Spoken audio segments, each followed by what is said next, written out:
तो आज मैं जिस मूवी को एक्सप्लेन करने वाला हूँ, इस मूवी का नाम है मेमोरीज ऑफ मर्डर और ये कहानी है 1986 की, जहाँ पर साउथ कोरिया में खुलेआम एक दरिंदा घूम रहा था जो कि औरतों को अपनी हवस का शिकार बनाता था और उनका रेप करने के बाद उन्हें काफी तड़पाकर मार देता था। और ये मूवी इसी दरिंदे को पकड़ने के ऊपर होगी। और वाकई में इस मूवी की खास बात तो यह है कि ये एक रियल स्टोरी होती है और सचमुच 1986 में कोरिया के अंदर सच में ऐसा दरिंदा घूम रहा था।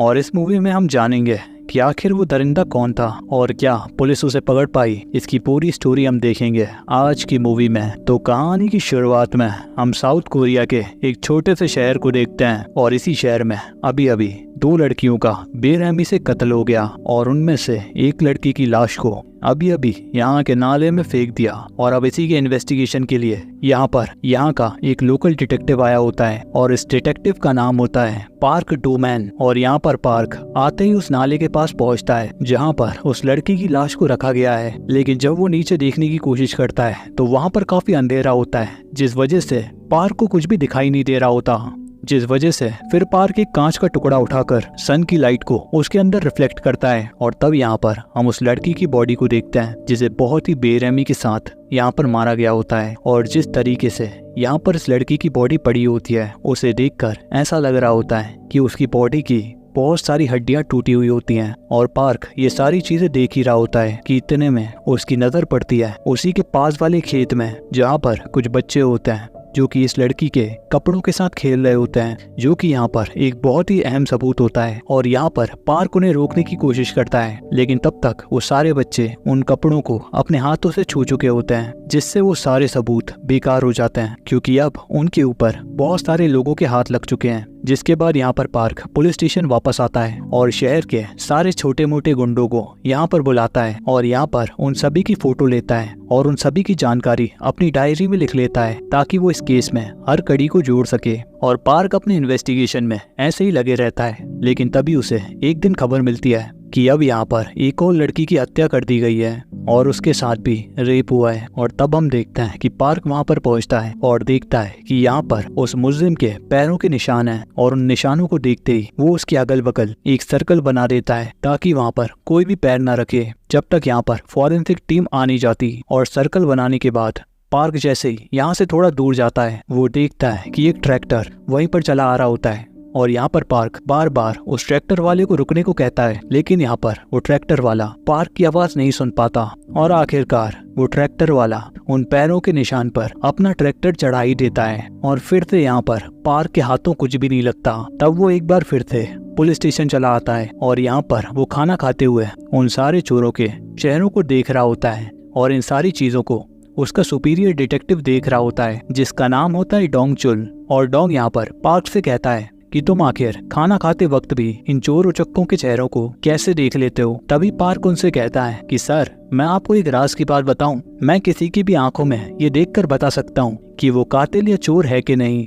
और डोंग इस बात को सुनकर हंसता है। और फिर हम पार्क को उसके घर पर देखते हैं और यहाँ पर हम उसकी पत्नी को भी देखते हैं जो कि इसी शहर के एक हॉस्पिटल में नर्स होती है और उसे इस शहर के बारे में भी काफी कुछ पता है। और यहाँ पर जब वो अपने पति को परेशान देखती है तो वो उससे कहती है कि इस शहर में एक होटल है और उस होटल के ओनर का बेटा काफी मंदबुद्धि है और वो दिन भर उसी लड़की का पीछा किया करता था जिसका हाल ही में कत्ल हुआ है। और इस बात को सुनते ही पार्क यहाँ पर जल्दी से उठकर निकल जाता है और उस मंदबुद्धि लड़के के पास पहुंच जाता है और इस लड़की का नाम होता है बेक क्वांग। और यहाँ पर पार्क उसे बहला फुसलाकर पुलिस स्टेशन ले आता है और वहाँ पर वो उससे पूछताछ करने लगता है। लेकिन तभी वहाँ पर पार्क का पार्टनर आता है जिसका नाम है चो यंग और वो पूरे शहर में काफी फेमस होता है बहुत ही ज्यादा वायलेंट होने की वजह से, क्योंकि वो किसी भी मुजरिम को बहुत ही बेरहमी से पीटता था। और वो यहाँ पर आते ही बेक को पीटना शुरू कर देता है। लेकिन उसे काफी पीटने के बाद भी बेक उसे कुछ भी नहीं बताता क्योंकि उसकी मानसिक स्थिति इतनी ठीक नहीं है। और यहाँ पर भी वो उन्हीं की बातों को दोहरा रहा होता है और फिर यहाँ पर चो यंग उसे और भी टॉर्चर करता जाता है।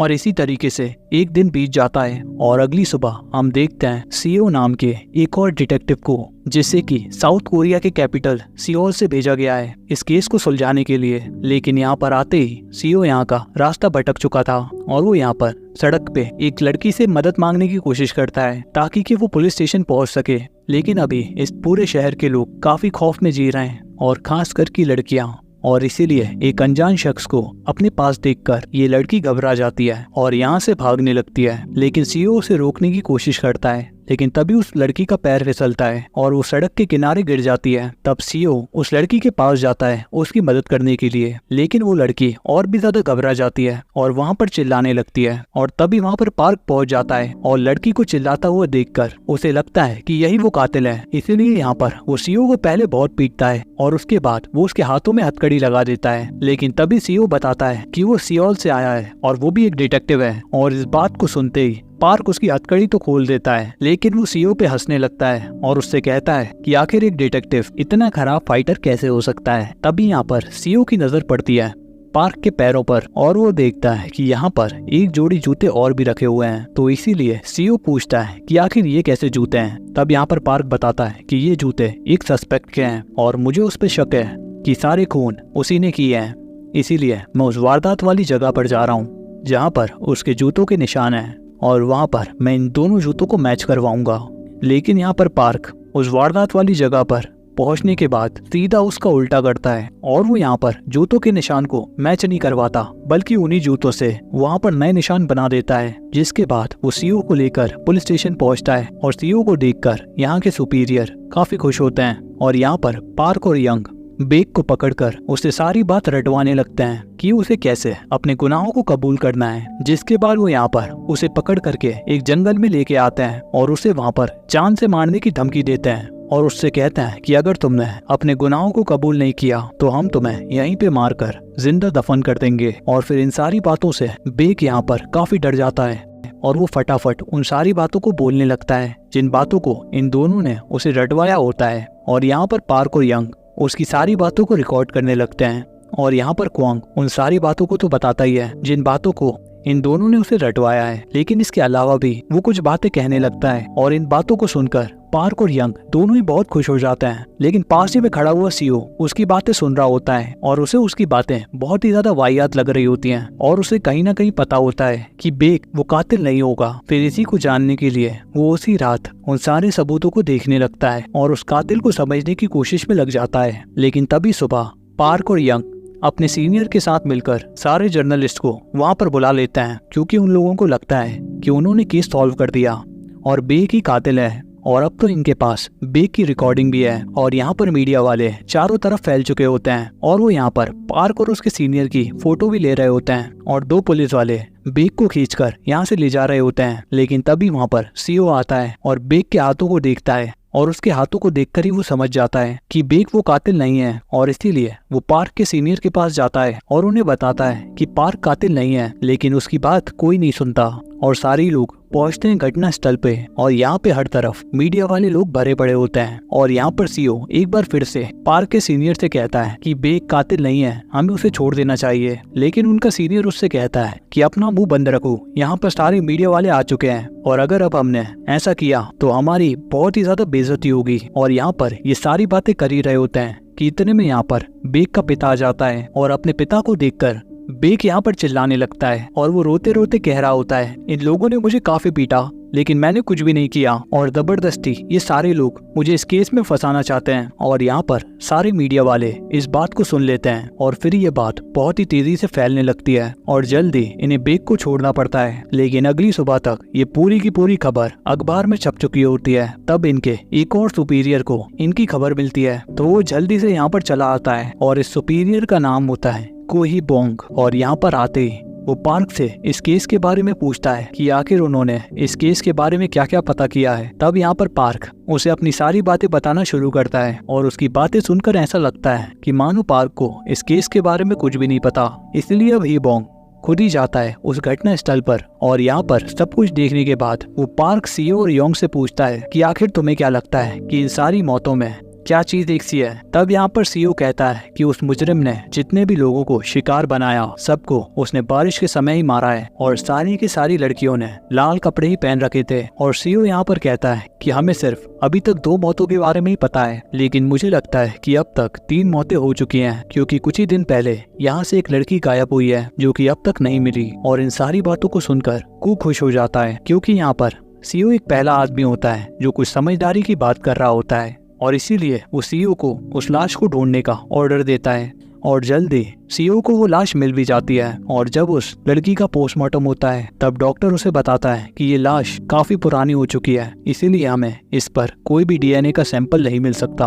और यहाँ पर एक बार फिर से इनके हाथ कुछ नहीं लगता और इसीलिए फिर शाम को ये लोग पहुंचते हैं बेक के रेस्टोरेंट पर, जहाँ पर उसके पिता खाना बनाया करते हैं। और यहाँ पर पार्क बेक के लिए नए जूते भी लाया होता है ताकि उनकी बातें यहीं पर दब जाएं और मीडिया वाले उनकी बातों को हवा में ना उछालें। और यहाँ पर बेक उन जूतों को ले लेता है, लेकिन जब उसकी नज़र योंग के ऊपर जाती है तो वो गुस्से में यहाँ से चला जाता है क्योंकि योंग ने उसे काफी पीटा था। और यहाँ से जब ये लोग जैसे ही बाहर निकलते हैं तो जोरों से बारिश होने लगती है और सारे लोग इस चीज का फायदा उठाते हैं और एक लेडी पुलिस को लाल कपड़े पहनाकर अकेली सड़क पर भेजते हैं ताकि आज वो हत्यारा इसे मारने की कोशिश करे और ये लोग उसे पकड़ लें। और यहाँ पर वो लेडी पुलिस घंटों ऐसे घूमती रहती है लेकिन उस दरिंदे का कुछ भी अता पता नहीं होता, इसीलिए वो आखिर में एक छोटे से घर में चली जाती है ताकि वो बारिश में बच सके। और उसी घर के अंदर सीओ भी होता है और तभी वहाँ पर बारिश से बचने के लिए दो बच्चियां भी आती हैं और वो बातों ही बातों में बताती हैं कि उनके पूरे स्कूल में ये खबर फैली हुई है कि वो हत्यारा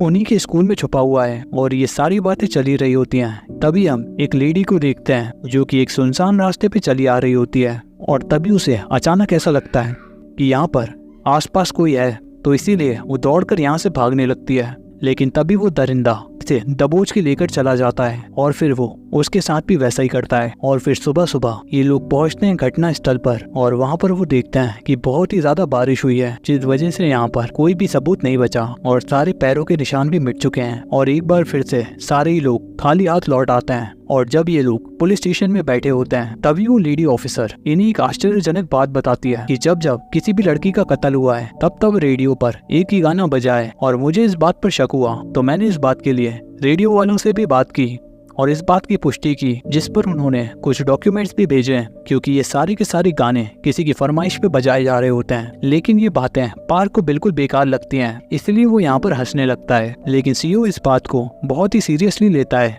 और वो रेडियो स्टेशन पहुंच जाता है और वहाँ पर उसे पता चलता है कि सारी की सारी फरमाइशें पोस्ट कार्ड द्वारा आती हैं और हर रोज हजारों पोस्ट कार्ड कचरे के डिब्बे में फेंक दिए जाते हैं। इसलिए अब सीओ उन सारे पोस्ट कार्ड को देखने लगता है, लेकिन आखिर में उसे यहाँ भी निराशा मिलती है। और तभी हम पार्क को उसके घर पर देखते हैं और उसकी पत्नी देखती है कि इस केस में पार्क की हालत दिन ब दिन खराब होती जा रही है। इसलिए उसकी पत्नी उसे सलाह देती है कि वो भविष्य बताने वाले के पास जाए और पार्क इस केस के लिए उस भविष्य बताने वाले के पास भी पहुंच जाता है। और भविष्य बताने वाली उसे अपने टोने टोट के बताने लगती है और उससे कहती है कि ये सब करो उस घटना स्थल पर जाकर। तब यहाँ पर पार्क योंग को लेकर उस घटना स्थल पर पहुंचता है और वहाँ पर अपने टोने टोटके करने लगता है। लेकिन तभी वहाँ पर सीओ आ जाता है और सीओ को देखते ही ये दोनों लोग छिप जाते हैं और सीओ के हाथ में एक टेप रिकॉर्डर होता है और वो वही गाना लगाया होता है। लेकिन तभी सीओ देखता है कि यहाँ पर कोई और आदमी आ रहा है, इसीलिए सीओ भी जाकर छुप जाता है। और तभी वो आदमी आता है और जमीन पे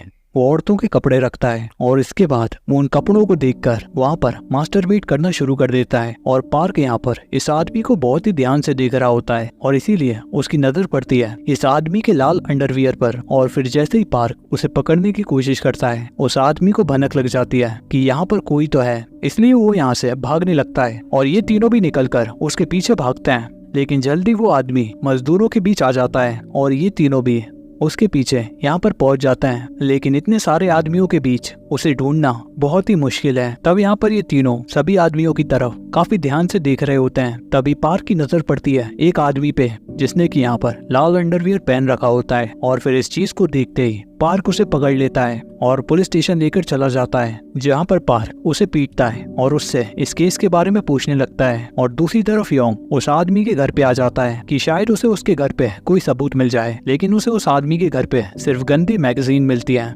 लेकिन इन्हीं चीजों को ये लोग आधार बनाते हैं और उस आदमी को टॉर्चर करना शुरू करते हैं। लेकिन वो आदमी कहता है कि मैंने कोई भी कत्ल नहीं किया, मेरी पत्नी बीमार रहती है, इसीलिए मैं कभी भी उसके साथ फिजिकल नहीं हो पाता और मैं बहुत समय से किसी भी औरत के साथ नहीं रहा, इसलिए मैं वहाँ पर मास्टरबेट करने गया था और मैं वहीं की लेबर फैक्ट्री में काम करता हूँ। लेकिन ये लोग उसकी एक बात भी नहीं सुनते और उसे टॉर्चर करते जाते हैं। और इन सारी चीजों को सीओ बाहर से देख रहा होता है और वो समझ जाता है कि ये आदमी कातिल नहीं है, इसीलिए वो स्कूल की तरफ निकल जाता है क्योंकि उस लड़की ने कहा था कि वहाँ पर अफवाह फैली हुई है कि वहीं पर कातिल रहता है। और स्कूल में जाते ही सीओ की मुलाकात उसी लड़की से होती है जो लड़की उसे रात में मिली थी। और सीओ उस लड़की से पूछने की कोशिश करता है कि आखिर किस जगह पर रहता है वो कातिल, लेकिन वो लड़की कहती है कि अभी मुझे बैंडेज लगाना है क्योंकि अभी मेरी कमर पर चोट लगी है। और सीओ उस बच्चे की मदद करता है और उसकी कमर पर बैंडेज लगा देता है। और फिर वो लड़की बताती है कि यहाँ के आउट हाउस में कुछ लोगों ने कहा है कि उन्होंने कातिल को देखा है। और इस बात को सुनते ही सीओ पहुंचता है आउट हाउस पर, लेकिन वहाँ पर उसे कोई कातिल तो नहीं मिलता, लेकिन एक लड़की मिलती है जो कि उसे बताती है कि सामने वाले पहाड़ पर एक छोटी सी झोपड़ी है जिसमें कि एक औरत रहती है और वो अक्सर यहाँ पर बैठकर रोती है। और ये बात सीओ को बहुत ही अजीब लगती है, इसीलिए वो उस औरत के पास जाता है। लेकिन वो औरत जैसे ही उसे देखती है वो घर के अंदर चली जाती है क्योंकि वो बहुत ही ज्यादा डरी होती है। और सीओ यहाँ पर उससे कहता है कि वो एक पुलिस ऑफिसर है, लेकिन वो बाहर नहीं आती, इसलिए फिर उसे एक लेडी ऑफिसर को बुलाना पड़ता है। और तब वो औरत उस लेडी ऑफिसर को बताती है कि उस दरिंदे ने उसे भी दबोचा था और जिसके बाद उसने उसका बलात्कार किया, लेकिन मेरी किस्मत अच्छी थी कि मैं बच गई। तब लेडी ऑफिसर उस औरत से पूछती है क्या तुमने उसकी शक्ल देखी थी, और वो औरत कहती है कि नहीं, जब उसने मुझे पकड़ा था तो उसने मुझसे बोला था कि अगर मैंने एक बार भी ऊपर देखा तो मैं तुम्हें जान से मार दूंगा। और तब मैं बहुत ही ज्यादा डर गई थी, लेकिन जब उसने मुझे पकड़ा था तो मुझे उसका हाथ महसूस हुआ था क्योंकि उसके हाथ बहुत ही मुलायम थे और ऐसा लगता था कि वो किसी औरत के हाथों। और एक बार फिर से इन्हें कुछ भी पता नहीं चलता तो ये फिर से पुलिस स्टेशन वापस चले आते हैं। और यहाँ पर आते ही सीओ सबसे पहले उस आदमी का हाथ देखता है जिसे कि इन लोगों ने पकड़ा है, लेकिन उसके हाथ काफी ज्यादा कड़क होते हैं क्योंकि वो एक मजदूर है। और उसके हाथ देखते ही सीओ कहता है कि इस आदमी को छोड़ दो, ये बिल्कुल निर्दोष है। लेकिन पार्क कहता है कि यही आदमी कातिल है। और इसी बात पर दोनों में झड़प होती है और दोनों ही लड़ने लगते हैं। लेकिन तभी वहाँ पर वो लेडी ऑफिसर आती है और उनसे कहती है कि देखो रेडियो पर आज फिर वही वाला गाना बज रहा है। और इस बात को सुनते ही सारे लोग खिड़की के पास जाते हैं और देखते हैं कि बारिश हो रही है। और अगले ही दिन इन्हें पता चलता है कि एक और लड़की का कत्ल हो गया। और जब इस लड़की का पोस्टमार्टम होता है तब सबको पता चलता है कि इस लड़की के साथ भी बलात्कार हुआ है। लेकिन यहाँ पर एक बहुत ही घिनौनी चीज हमें पता लगती है कि उस कातिल ने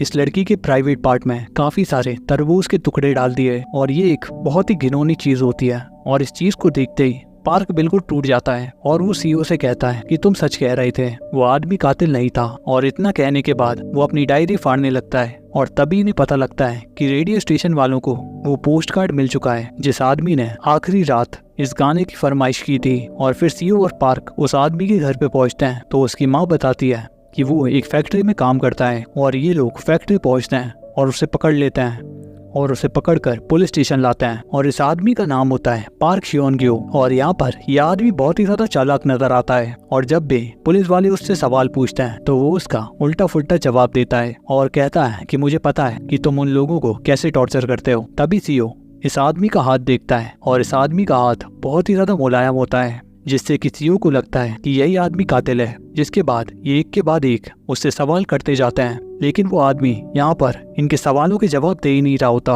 और उनसे कहता है कि तुम लोगों की ये दादागिरी मेरे ऊपर नहीं चलेगी। और इस चीज को देखते ही योंग बहुत ही गुस्से में आ जाता है और वो सीधा उसे मारने लगता है। लेकिन इस बात से सार्जेंट क्यू बहुत ही नाराज होते हैं और वो योंग से कहते हैं कि मीडिया वालों ने पहले ही हमारी धज्जियां उड़ा रखी हैं और अब तुम्हारी इस हरकत के बाद हमें एक बार फिर से बहुत कुछ झेलना पड़ेगा। और ये सारी बातें कहने के बाद सार्जेंट क्यू उसे इस केस से बाहर निकाल देते हैं। तभी यहाँ पर सीओ पार्क से कहता है तुमने बेक को क्या क्या बोलने को कहा था। और यहाँ पर उस औरत ने जैसे जैसे बताया होता है कि वो कातिल कैसे कैसे टॉर्चर करता है, बेक ने भी इन्हें वैसे वैसे ही बताया होता है। और फिर पार्क कहता है कि मैंने इस बारे में उससे कुछ भी नहीं कहा था कि कैसे वो कातिल औरतों को टॉर्चर करता है। जिसके बाद ये दोनों ही एक बार फिर से उस टेप को सुनने लगते हैं और फिर उन्हें पता चलता है कि बेक जरूर कुछ जानता है। और फिर ये पहुंचते हैं बेक के पिता के होटल पर, जहाँ पर ये देखते हैं कि योंग वहाँ पर बैठकर शराब पी रहा है और वो बहुत ही ज्यादा नशे में है। और उसी नशे की हालत में वो यहाँ पर आसपास के लोगों से लड़ने लगता है और उन्हें मारने लगता है। और जैसे ही बेक देखता है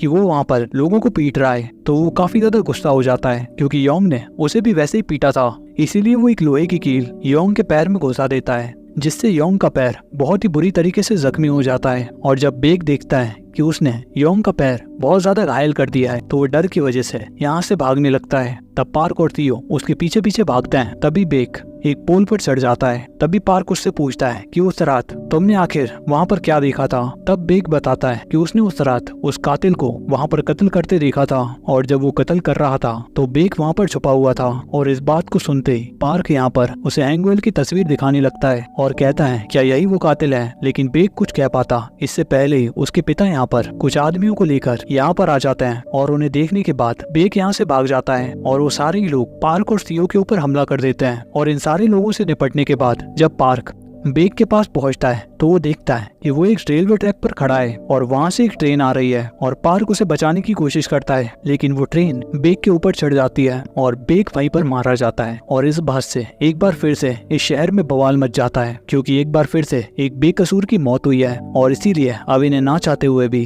हैंगवेल को छोड़ना पड़ता है। लेकिन अखबार वाले फिर भी नहीं मानते और वो पुलिस की धज्जियां उड़ा रहे होते हैं। जिसके बाद यहाँ पर इन्हें खबर मिलती है कि लाश के ऊपर कातिल का डीएनए सैंपल मिला है, लेकिन डॉक्टर इन्हें बताता है कि उनके पास इतने बेहतर इक्विपमेंट नहीं है, इसलिए इस डीएनए को अमेरिका भेजना पड़ेगा और इसकी रिपोर्ट आने में कई हफ्तों का वक्त लगेगा। और तभी हम देखते हैं कि योंग के पैर का जख्म बढ़ता ही जा रहा है और अभी उसे टिटनस हो गया है, जिस वजह से अब उसके पैर को काटना पड़ेगा। और तभी हम सीओ को देखते हैं जिसे अभी भी भरोसा है कि हैंगवेल ही कातिल है, इसीलिए वो उसके ऊपर नजर रखा है। और हैंगवेल अभी एक होटल के अंदर है और बाहर से सीओ उसके ऊपर नजर रखा है, लेकिन इसी बीच सीओ की आंख लग जाती है और हैंगवेल वहाँ से निकल जाता है। और दूसरी तरफ हम देखते हैं कि पार्क की पत्नी को जो कि काम से आ रही है और उसे काफी लेट हो चुका है और वो एक सुनसान रास्ते से होते हुए घर जा रही होती है। और तभी हम उस कातिल को देखते हैं जो कि एक पेड़ के ऊपर चढ़ा होता है और वो पार्क की पत्नी के ऊपर हमला करने वाला होता है कि वहाँ पर एक लड़की चली आती है और ये वही लड़की होती है जिससे सीओ स्कूल में मिला होता है। और यहाँ पर कातिल पार्क की पत्नी को छोड़कर इस लड़की को दबोच लेता है और अगले दिन इस बच्चे की भी लाश मिलती है। और जब सीओ इस लाश के पास पहुँचता है तो वो उस लड़की के कमर पे देखता है तो उसे वही बैंडेज नजर आता है जो कि उसने उस बच्चे की कमर पे लगाया था। और इसे देखते ही सीओ बहुत ही ज्यादा गुस्सा हो जाता है और काफी ज्यादा इमोशनल भी हो जाता है, और इसीलिए वो पहुंचता है हैंगवेल के घर पे और उसे बहुत मारता है और उसे घसीटते हुए एक सुनसान जगह पर लाता है। और यहाँ पर वो उसके ऊपर बंदूक तानता है और वो उससे कहता है कि अभी के अभी अपने गुनाहों को कबूल करो। लेकिन तभी यहाँ पर पार्क दौड़ता हुआ आता है और उसके हाथ में डीएनए रिपोर्ट होती है जो कि अभी अभी अमेरिका से आई है। और सीओ जब उस रिपोर्ट को पढ़ता है तो वो काफी ज्यादा चौंक जाता है, क्योंकि इस रिपोर्ट में ये साफ साफ लिखा होता है कि हैंगवेल कातिल नहीं है, क्योंकि उसके डीएनए से ये मैच नहीं हो रहा। और इस वजह से सीओ काफी नाराज हो जाता है और पार्क को रिपोर्ट दे देता है और उससे कहता है कि ये रिपोर्ट झूठी है। और इतना कहते ही वो यहाँ से जाने लगता है और पार्क इस चीज को देखकर गुस्सा हो जाता है और वो हैंगवेल से पूछताछ करने लगता है। लेकिन तभी सीओ अपनी बंदूक लेकर हैंगवेल की तरफ आता है और वो उसे गोली मारने वाला होता है, लेकिन पार्क उसे रोक देता है। और तब वो हैंगवेल की आंखों में देखता है, क्योंकि उसका मानना है कि वो किसी की भी आंखों में देखकर ये बता सकता है कि वो मुजरिम है या बेगुनाह। और थोड़ी देर तक हैंगवेल की आंखों में देखने के बाद पार्क उसे छोड़ देता है और हैंगवेल यहाँ से भाग जाता है। इसके बाद वक्त ऐसे ही बीतते जाता है और 17 साल बीत जाते हैं और हमारे सामने 2003 का सीन आता है, जहाँ पर पार्क अब रिटायर हो चुका है और वो अपने परिवार के साथ रहता है और उसके 2 बच्चे भी हैं। और पार्क अब एक बिजनेसमैन बन चुका है। और फिर एक दिन जब वो उस नाले के पास से गुजर रहा होता है जिस नाले को हमने फिल्म की शुरुआत में देखा था, तो वो वहीं पर रुक जाता है और फिर से उस नाले के अंदर झांकने लगता है। और तभी वहाँ पर एक बच्ची आती है और उससे पूछती है कि आप अंदर क्या देख रहे हैं। तब पार्क कहता है कि कुछ भी नहीं, मेरी अतीत की कुछ यादें यहाँ से जुड़ी हुई हैं और इसीलिए मैं यहाँ पर आया हूँ। अब ये सुनकर वो लड़की थोड़ी परेशान हो जाती है और उससे कहती है कि कुछ वक्त पहले यहाँ पर एक और आदमी आया था जो कि बिल्कुल ऐसे ही इस नाले के अंदर झांक रहा था। और जब मैंने उससे पूछा तो उसने कहा कि मैंने यहाँ पर अपनी जिंदगी के कुछ हसीन लम्हे यहाँ पर बिताए। और इस बात को सुनते ही पार्क उससे पूछता है कि आखिर वो आदमी कैसा दिखता है, और वो लड़की कहती है कि वो आदमी भी बिल्कुल आम इंसान की तरह ही दिखता है। और इस बात को सुनते ही पार्क ऑडियंस की तरफ देखता है और ये फिल्म यहीं पर खत्म हो जाती है। और यार इस फिल्म की एंडिंग में कई सारी बात की जा सकती है, लेकिन हम तो वही बात करेंगे जो कि इस फिल्म के डायरेक्टर ने कही थी। और वो कहते हैं पार्क को ऐसा लगता है कि वो मुजरिम की आंखों में देखकर ये बता सकता है कि वो कातिल है कि नहीं, और इसीलिए वो आखिर में सारे लोगों की आंखों में देखता है जो कि इस मूवी को देखेंगे या देख रहे हैं। और वो कातिल भी इस फिल्म को जरूर देखेगा और जब भी वो उसे देखेगा तो पार्क उसे पहचान लेगा।